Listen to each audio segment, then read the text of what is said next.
We just had our first international guest on the show, and listen, this guy was prepared, came on a laptop, was respectful with the time. You know what I'm saying? Like, just one of the most humble boxing guys that we've had on the show. Great conversation, and he's going to be fighting in May, a big fight for a world title Against Vincent Astrolabio, WBO vacant bantamweight championship on ESPN May 13th, which is going to be a week before Devin Haney, Vasiliy Lomachenko, and a week after Canelo Alvarez versus John Ryder. So right in the sweet spot where you can get that ESPN platform. I'm very much looking forward to everyone hearing this conversation with Jason Moloney, who was great. I know he's not one of the quote unquote big names in the sport, but these kind of guys are the ones who give you the best interviews. He was gracious with his time, as Shantelle said, and he's going to become a big name in the sport if he wins his bantamweight championship, because it's a vacant title and he's one of the top contenders in that division. Has 2 losses on his record, but is still one of the best bantamweights in the world. So without further ado, Shantelle, here is our conversation with Jason Moloney.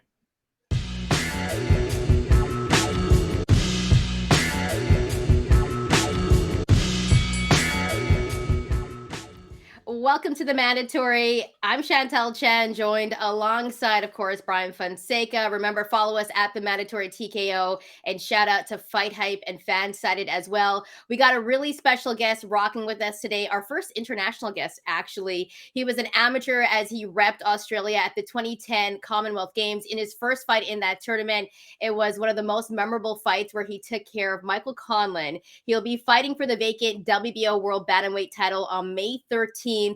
It's none other than Jason Moloney. Jason, thank you so much for joining us today. It's an absolute pleasure. Thanks for having me on. Jason, I need to hit you with questions about Australia right off the bat, because one of my first jobs was I was a sports information director at a college that I went to. And for whatever reason, our coach for the women's basketball team, the team that I traveled with, they used to recruit a lot of Australian girls. We had one from Melbourne, one from Adelaide, and one from Sydney, one of whom plays professionally now. And they've all said, you got to go to Australia. Another friend of mine who's Greek in Australia, he's like, you got to go to Australia. What is it about Australia that, because I do want to go at some point. I do want to go. Shantelle and I were just talking about this off air. But what is it specifically that I need to go out there and see and feel and just sort of be a part of? Oh, Matt, you have to come. You have to come. I don't know exactly if I can pinpoint sort of one reason, but it really is, in my eyes, the best country in the world. I feel blessed to have been born in Australia and to grow up in Australia.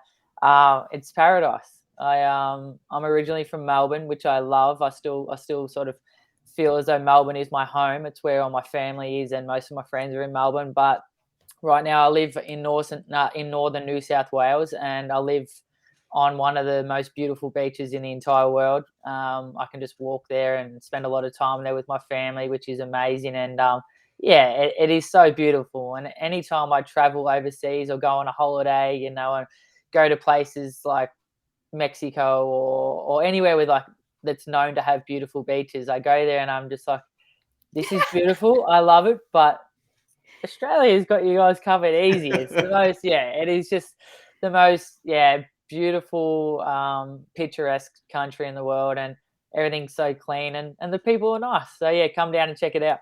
And I would assume that you would say go check out Melbourne specifically, probably first, right? Yeah, that's an amazing city. Its weather isn't as good as where I live now, and the beaches in Melbourne aren't as good as where I live now. I live sort of right on the Gold Coast, near sort of between Byron Bay and the Gold Coast, which are 2 of the most beautiful places in the world. So I would suggest you come up there as well. But I love Melbourne. I've always got a soft spot for Melbourne because that's my hometown. I heard so many good things about the Gold Coast as well, so it's definitely on my list as well. Anyone that's tuning in, definitely take a trip to Australia. It's on my bucket list as well. We want to also get into kind of your upbringing a little bit, Jason. What got you into boxing? We sort of fell into it accidentally in a way.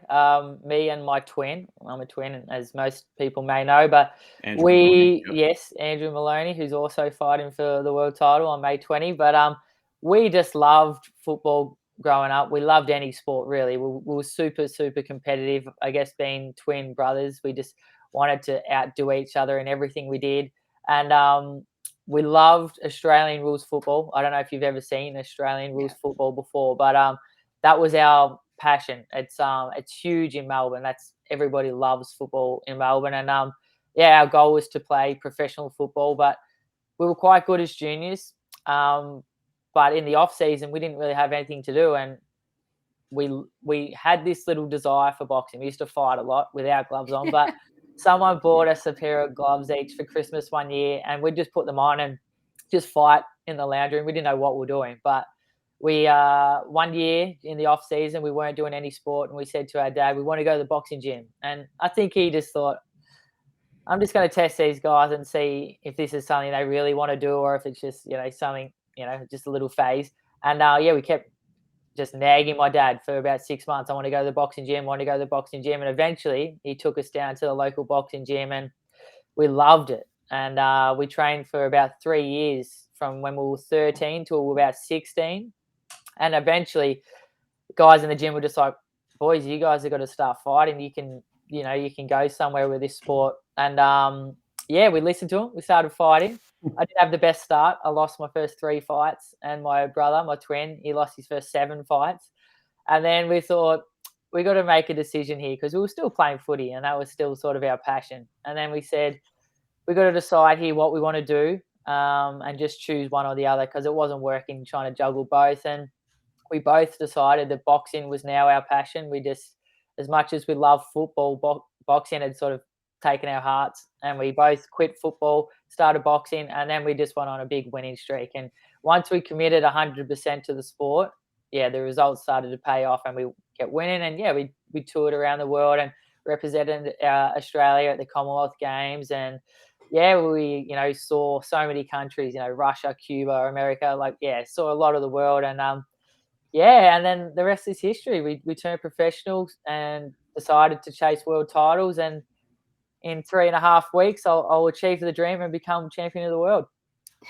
Now, you mentioned you guys used to get in little scuffles or whatnot when you were younger. Who would mostly win those scuffles, you or Andrew? If you ask me, I say me. If you ask him, he'll say him. But that's just the competitive nature that we have. We used to fight a lot, and we're super close. We spend nearly every day together, but we're still super competitive. But I think as we've matured, it's not so much that I want to outdo him. We sort of work together as a team now, and that's Team Moloney. And now we know that I don't need to beat Andrew. I need to beat every other bantamweight in the world, and for him, he needs to beat every other super flyweight in the world. So we help each other a lot now, and we're in Las Vegas at the moment on the other side of the world, and training together every day and pushing each other and making sure that we're both at our absolute best. And he's going to fight for the world title exactly 1 week after me. So it's going to be such a special, special occasion when we both are crowned world champions and go home with 2 belts on that plane and achieve the ultimate dream that we set out to achieve. Do you guys still get like a certain level of emotion for each other's fights, or maybe it's nerves, maybe it's worry, because you guys have been doing this for so long, before as an amateur, not professionally, but you guys are obviously so connected, and even now you're only going to fight a week apart. So are the emotions sort of heightened when it's like, I'm fighting and then my twin is fighting, and it's like you don't really have the time to shut anything off because you have to prepare for a fight, then he's fighting right after you? Yeah, it is. It's really hard. And quite a lot during our career, I think on maybe 15 occasions, we've both fought on the same night. And that's quite difficult because obviously you're trying to worry about your own fight and, stay in the zone. And it's hard to block it out, especially if Andrew's fighting first. I'm trying to prepare for my own fight, but, I'm worried and want him to win because I've seen how much he's put into the preparation and how much it means to him.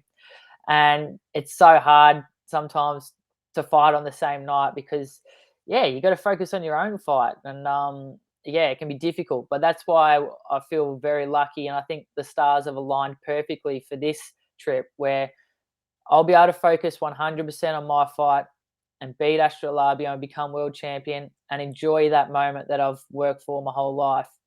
And then Andrew has a full week where it's just only about him. And on that night, we can all concentrate on Andrew, and I'll be in his corner, and we'll be there for him. And the sole focus is on him and his fight, and then we can share that special celebration together when he wins as well. So, yeah, as I said, I think the stars have aligned perfectly for this trip, and we'll handle it no problem. Now, just hearing you talk, with the confidence that you guys are definitely going to get these world titles, but how much more special does it kind of make it to know that you guys have done everything together in the world of boxing so far and have an opportunity to gain both world titles, doing it together in Vegas right now, training and, at the fights that are going to be coming up? Yeah, it's going to be so special. It's since we set out as professionals, our goal was just to both be champions, and to hold those belts, not just win them and that's the job's done. Win the belts and reign as champions for a long time, and both be side to side, and have very successful careers together. And I've actually had 2 prior opportunities to become world champion, and unfortunately fallen short on both of those occasions. And then Andrew, my brother, was world champion for a short stint during 2019, and I had the chance to become champion in 2020 and lost to Naoya Inoue, unfortunately. But so we've had the opportunities, but it's just never come to fruition, and it's been hard. We haven't had the easy road. We've both had our ups and downs throughout our career, and finally, I feel like it's all worked out, and here we are, the perfect moment for us, 1 week apart, to both win belts and become world champions. And we're both in such fantastic physical shape, but also mental space. I feel like we know that this is our time and this is our destiny, and now we just got to go out there and get the job done.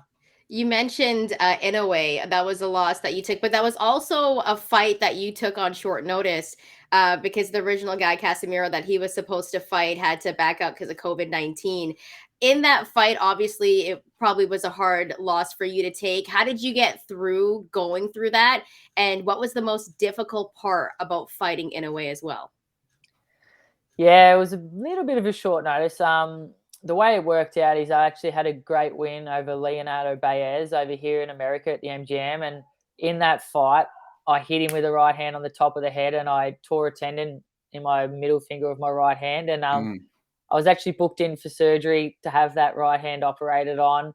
And we got a call from Top Rank, well, my manager did, and they said, "Hey, listen, yeah, Casemiro's out. There's an opportunity here for you to fight Naoya Inoue for 2 world titles." And it was a fight that I always wanted. And, I even though my right hand wasn't in good shape, I thought if I turn this fight down, that opportunity may never come again. And we spoke to my surgeon and said, "Listen, we've got an opportunity here. Can we postpone the surgery?" And he basically said, "The way your hand is, like, the tendon's completely ruptured. So you can't really make it worse. It's really, can you prepare properly? Can you deal with the pain?"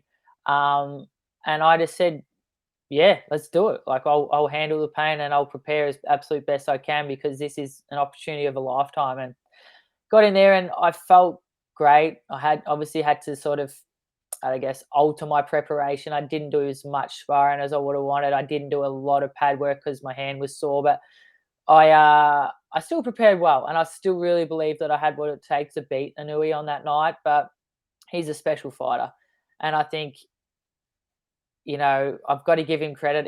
He may at that time have just been better than me anyway. So I'm not going to use that right hand as an excuse, but you can't go in there against someone like that who's a once in a generation talent with an injury and not be 100%. But I'm still proud of myself for taking the challenge and not shying away from it. A lot of people would have run from that fight, but I wanted that challenge because I wanted to achieve something special in this sport. But he's just, a freakish talent. Incredible speed with both his hands and his feet.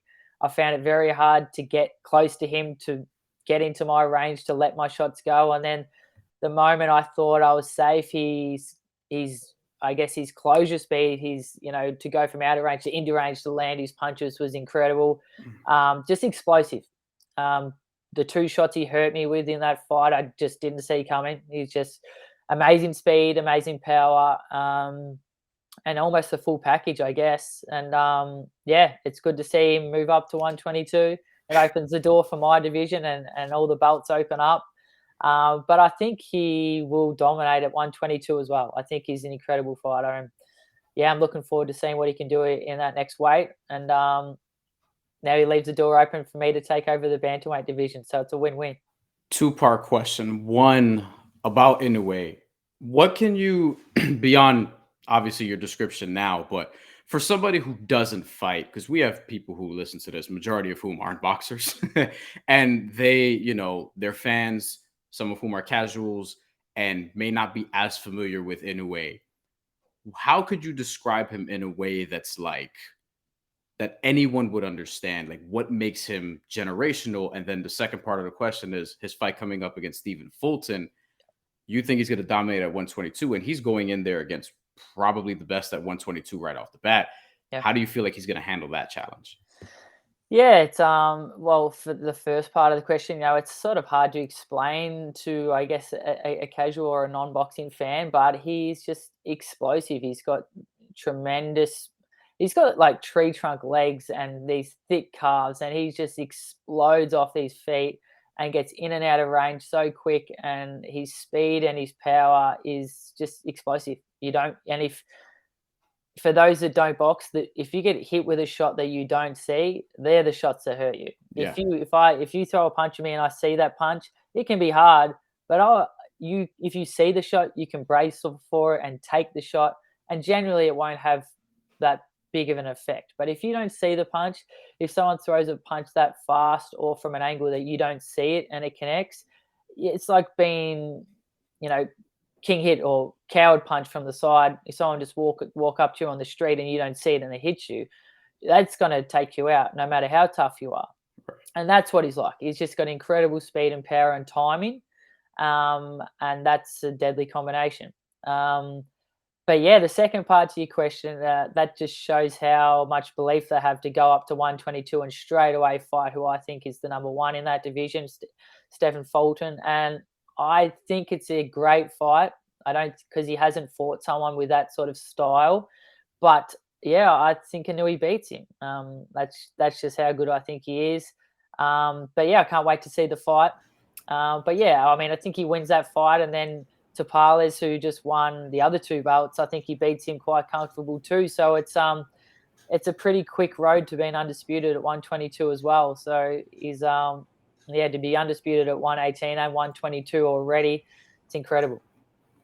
Now, you talked about obviously fighting Inoue. You picked who you think's going to win between him and Cool Boy Steph. What I want to know is, let's talk about your fight that's coming up as well. Now, leading up to it, of course, I actually want to know, Jason, who have you sparred with? Sparred with a lot of people throughout my career. Probably the biggest names. I sparred Lomachenko back in 2015. I've sparred with Nonito Donaire. I've sparred with Evgeny Gradovich. I've sparred with my brother. Yeah. True. Yeah, I've sparred with a lot of good fighters. Michael Conlon, who you mentioned earlier, I've done quite a few rounds with him. Yeah, I've sparred with a lot of good fighters throughout my career. But yeah, probably the best in my eyes would be Lomachenko. And you meant Lomachenko also has a fight coming up. I believe your brother is on that card, if I'm not mistaken. He's going to be taking on Devin Haney. Who do you have winning in that fight? Yeah, I love both fighters. I'm a big fan of Loma and Haney. And yes, stoked that my brother gets the opportunity to fight on such a massive show. I think Haney's going to win that fight. I just really rate Devin as a very, very special fighter. And I think his size and his youth and where he's at in his career, I think since becoming champion, he's only getting better and better and better. And his confidence and where he's at, he's very hard to beat at the moment. He's undisputed and just getting better. Whereas Loma, I think, is unfortunately on the slide a little bit. His last few performances haven't been that vintage Loma that we all grew to love. But I still think it's going to be a very, very hard fight because Lomachenko is special. But yeah, if I've got to pick one, I think Devin wins that fight. What was the, I guess, toughest part about sparring Loma when you did? Yeah, it was incredible. I was only pretty raw at that stage. I think I'd only had about less than 10 fights. But the opportunity to come, it's a funny story. I was sparring Evgeny Gradovich, who I mentioned, who is a former world champion that day. And his manager, Igis Klimas, who managed Loma as well, said, "Hey, we've just had a call. Loma's sparring partners can't make it today. Would you like to spar Loma?" And I'd already finished, just did 6 rounds. And I thought, spar Loma? Of course I want to spar Loma. So we had about, I think we only had like an hour and a half break or something. Just went down the road, quickly got a little snack, and then came back and did more rounds with Loma. And yeah, being in the ring with him was just incredible.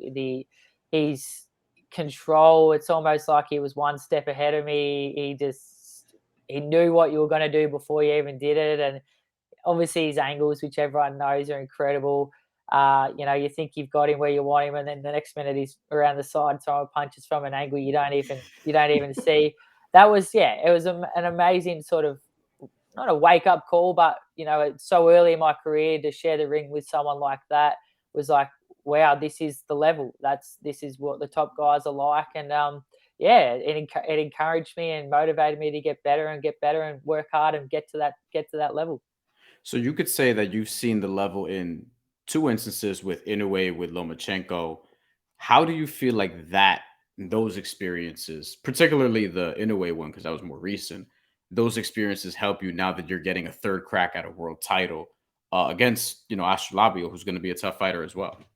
Yeah, definitely. As I mentioned, I've had the 2 opportunities for a world title, and I've had the 2 losses in my career, which no fighter wants to lose. But I've had a lot of those lessons throughout my career that have helped me grow and become a better fighter. And yeah, that loss to Inoue wasn't nice, but it really showed me the level that I aspire to reach, and it showed me how where we need to get to. And I just got back in the gym and worked even harder. And I'm a real student of the game. I love boxing, and I watch so much boxing, and every sparring session I do, I watch it back, and I just study this sport because I love it so much, and I want to be the best that I can be. And right now, I feel like I've learnt so much since those first 2 world title opportunities, and I'm a much more complete, much better fighter now, physically and mentally. I'm on another level to I was back then, and now 3rd time's a charm. And I know that this is my time, and I'm going to grab this with both hands.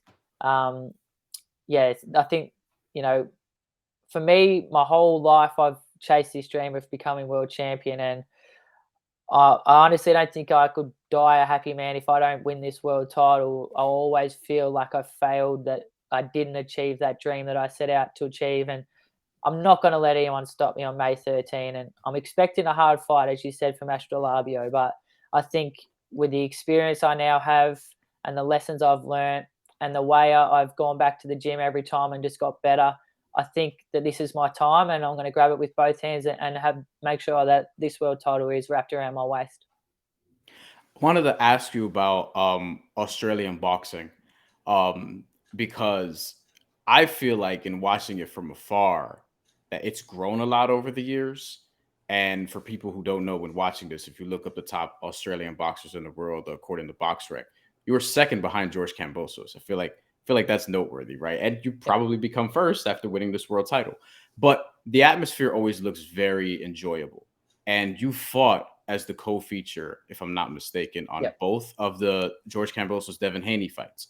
Yeah. And I feel like I've seen it grow over the years. Could you explain just like why that's happening? Why do I feel like there's more Australian fighters coming out? You see more prospects coming out of Australia who are on the cusp of competing for world titles. Tim Zhu being another one that's very recent. And like what's really going on out there? Yeah, we're going through a really, really exciting phase. It's for me, as I've mentioned, I love boxing, and it's not really a sport that we get spoken about or gets much media attention or that much following in Australia, which is something that I've always wanted to change. And yeah, we've started to go through a real, I guess, golden era, or a really exciting phase where we've got a lot of good fighters coming through. And we, with George Kambosos becoming undisputed and bringing those big shows down under, And yeah, it was incredible for me to be involved in those shows. And it got everyone talking. Everyone started to follow boxing and started to support our fighters, which is exactly what I want. And it's what I want to keep happening. So I think when people see the success that someone has, it helps inspire them and show them that this can be done. And all these other fighters coming through now are going, yeah, well, we can do this. Even though we're from, a not very boxing strong nation, we can go over and fight on the big stage and win world titles and put on these massive events in our own country and bring the big names like Devin, Haney over to Australia and put on these huge shows. And that's something that definitely motivates me, and I know motivates a lot of the other fighters coming through, is that we can win these world titles and put on these big shows, and Australia will get behind you and support you.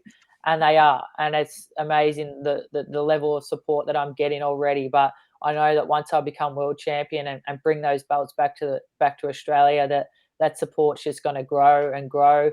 And it's such an exciting place to be. And yeah, we've got some great talent coming through. A lot of good people that are on the cusp of winning those world titles.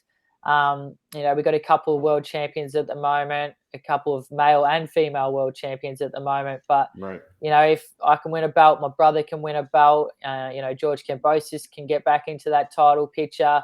We've got other guys that are right on the cusp, sitting at sort of 1 or 2 in the world. And the more success we have, I know the more Australia is going to get behind us. So it's a really exciting place to be. And I can't wait to watch it grow and to be a big part of it.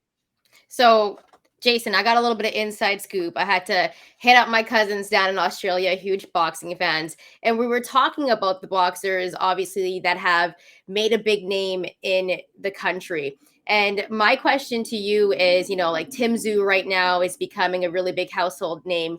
He said about you and your brother that there is a lot of buzz on you guys heading into next month. How does that make you feel knowing that, you're repping your country, you guys both have an opportunity to win world titles, and most importantly, everything that you guys have been through leading up to this moment? Yeah, it's really special to have the support of my country.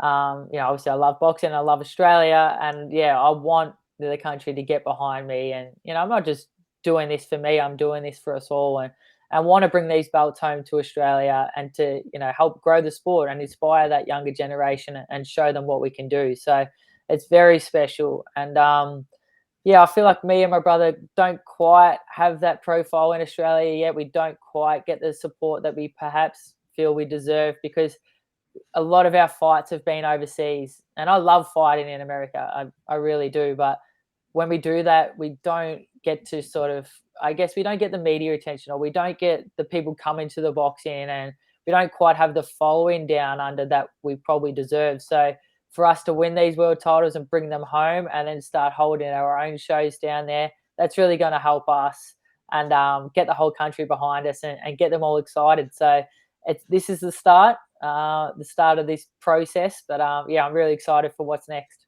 Yeah, I was talking to my cousin Gav. Shout out to Gav from Sydney. And he was like, "Listen, there's a lot of buzz around the Moloney brothers, and they're really excited for you guys. So you guys are gonna definitely have a whole country behind you, especially for next month. So it's exciting." Now, before we get to the mandatory maze, Jason, which is going to be like a quick fire session, okay, I do want to ask you, because you mentioned now this weight class for you has opened up, and you have an opportunity to win a world title. But there's also a few names that I want to mention, and you tell me how you would fare. Emmanuel Rodriguez and Melvin Lopez. How do you think you fare against those two guys who are actually right behind you when it comes to the WBO rankings? Yeah, I can't wait to get revenge on Emmanuel Rodriguez.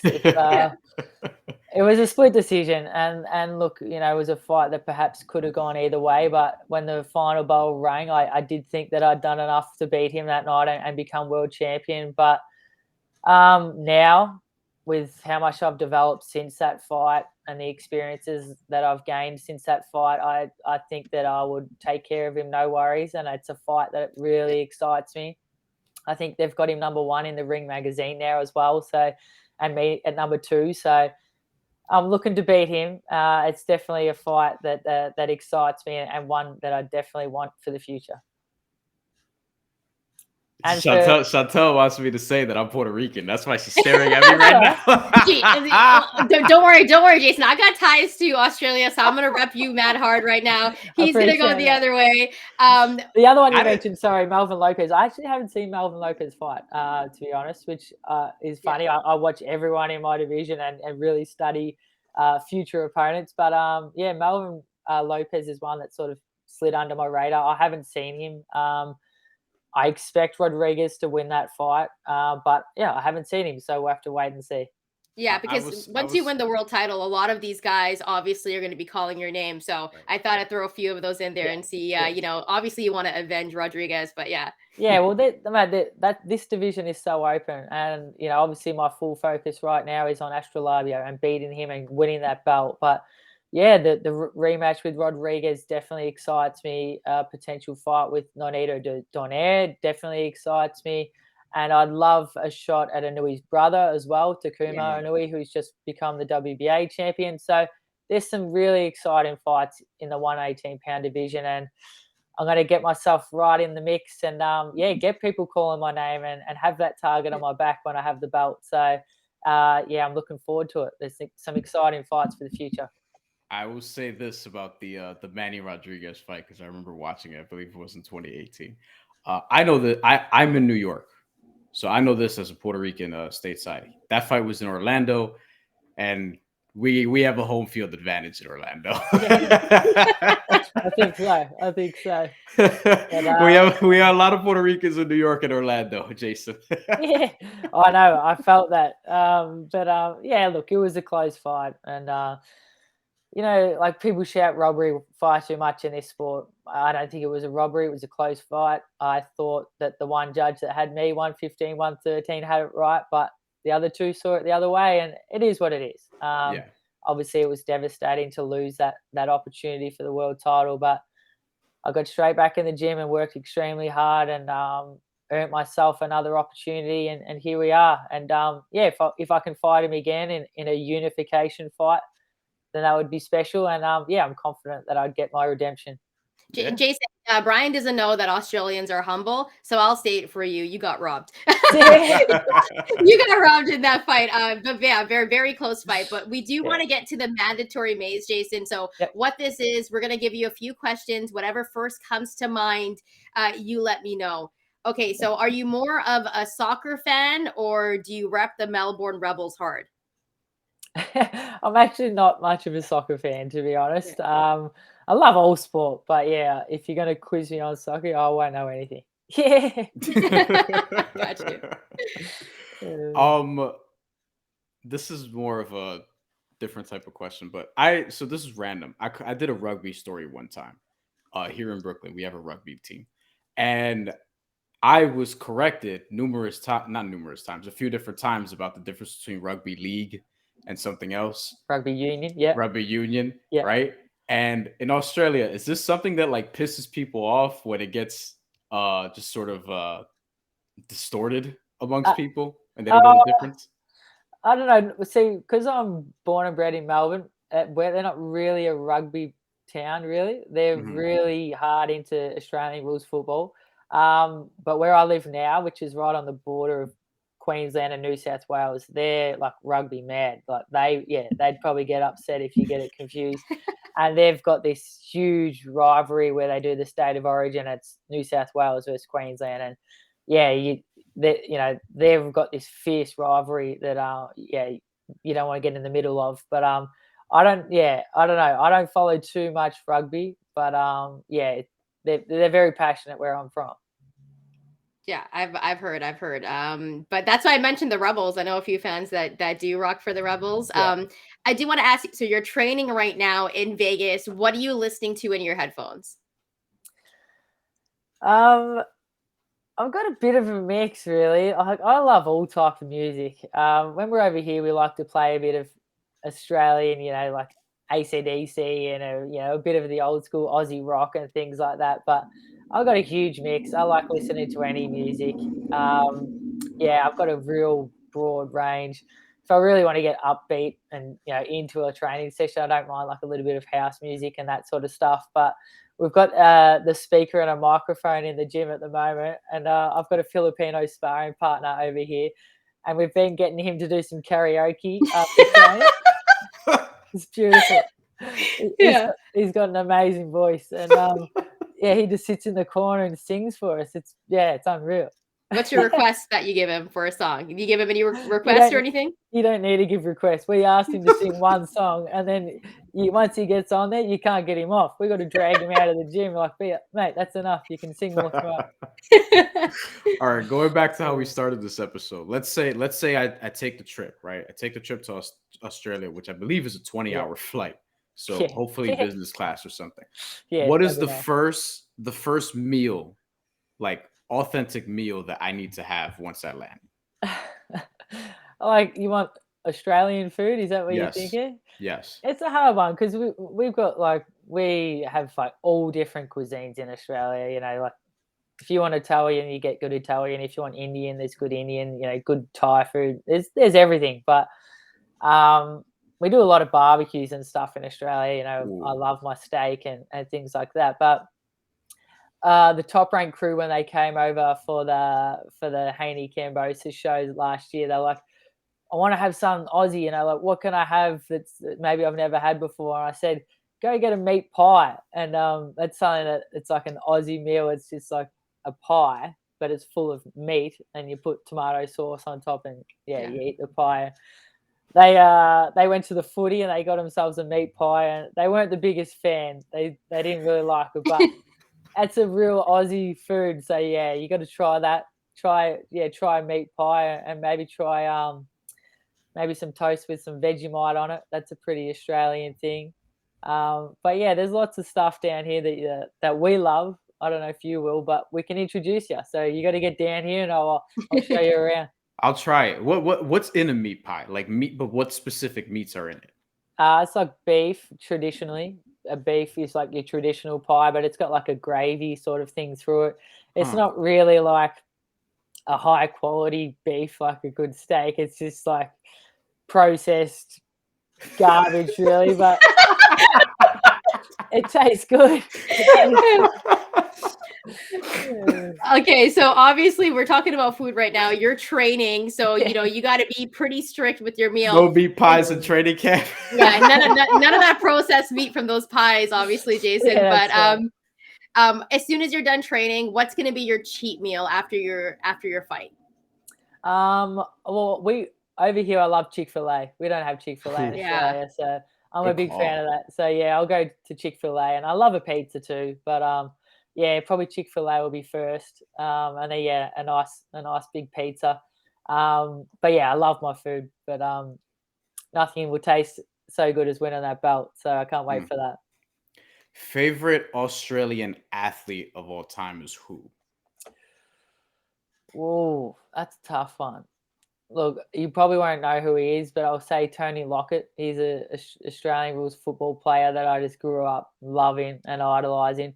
But my favourite, once I turned to boxing, was Danny Green. I don't know if you've seen Danny Green, but he was like a big inspiration for me growing up, and a good friend of mine now. He trained with my coach now, so I sort of followed his footsteps and went to Angelo Hyder. But he was my first boxer that I really fell in love with and loved what he did inside the ring and outside the ring, and followed him. And he's probably one of the reasons I turned professional. He really motivated me to follow his footsteps and try and achieve what he achieved. So he's my favorite boxer, and Tony Lockett's my favorite footballer. My final one for you, Jason, is what was your kind of oh my god moment when you were at an event or something, maybe for Top Rank, where you saw someone famous and you were kind of like, whoa, okay. Probably the best one I can think of was in Australia. Actually, we were fighting in Melbourne, and one of the guys played a trick on us, and they said, "Hey, listen, there's this big major sponsor of this event. You just got to go up there and go up to his hotel room and just, say good day and spend 10 minutes with him. I know you don't want to do it, you're fighting tomorrow and all that, but just go up there and do the right thing. And you know, make him feel special. So like, oh, whatever, we'll go through with this. Obviously, you're fighting the next day, so you don't want to do it. But we went up to this hotel room, and we're sitting down on this couch for a while, and we're going, when is this guy doing? Like, come on, we want to get out of here. And then out walked Usain Bolt from the next room, out of his bedroom, and sat down on the couch and talked to us for like 15 minutes. And Wow. I was just like, yeah, oh my God moment. Like, one of the best athletes of all time, the fastest man in the world, Usain Bolt, just sitting on the couch talking to us and, yeah, telling us about it, you know, his training, how he used to prepare, his mindset. And, yeah, he gave us like 15 minutes of his time. And, yeah, that was incredible to meet someone like that. So that was probably one of the coolest moments of my life. Yeah. Well, damn, I used to run track. Now I have a Usain Bolt question. Did he say anything that like you took with you? I know it was only 15 minutes, but I mean, it was Usain Bolt. Yeah, oh, incredible. He was just talking about how diligent he was with his preparation, I guess, and how hard he worked. You know, everyone just sees this freak talent, sees him, you know, break 10 seconds and become the fastest man in the world, but the hours and the years of hard work that put into that one incredible moment. And yeah, just about the commitment and the sacrifices and how hard he worked to achieve that goal.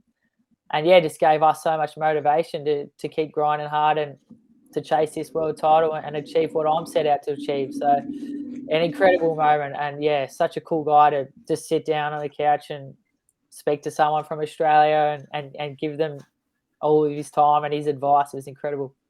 And last one for me, if you could pick one fighter, past or present, in their prime, you'd be able to share the ring with them in a fight. Who would that person be? And would you win that fight? I've been asked that before, and I said Roberto Duran. I think he's just one of my favorites of all time. And yeah, I don't know how nice it would be to share the ring with him, but it'd be an incredible experience. I'm definitely not going to go out and say I'd beat Roberto Duran, but right. Yeah, I love a crack, and I'd love to fight Arturo Gatti as well. I loved him as a fighter, just incredible. Just, you know, he's never going to be in a boring fight, and just gave his all. So that they're two of my favorites. Well, two guys I've definitely got a real soft spot for. That I just admire the way they went about their business. That's the second Roberto Duran answer we've gotten in that question. Regis Prograis, who we had last month, also said Roberto Duran. So very popular when asking that question on this show. Yeah, well, he was an incredible fighter, wasn't he? So yeah, as I said, it might not be the most pleasant experience, but it might be painful. But with the hands of stone, it would be cool just to share the ring with him. Of course. Well, Jason, thank you so much for joining us. We really appreciate it. Good luck on your fight coming up with Astrolabio. We're definitely going to be rooting for you. Jason Moloney will be fighting for the vacant title, the Bantamweight title, that is WBO, May 13th. So make sure to definitely check him out. And all the best of luck, and we hope to catch up with you sometime soon again. Yeah, thanks heaps, guys. Really appreciate you having me on the show. And yeah, we'll chat once I have that world title around my waist. And yeah, that'd be great. Can't wait. And tell Andrew we said good luck as well. I will do. Thank you so much. Thank you so much.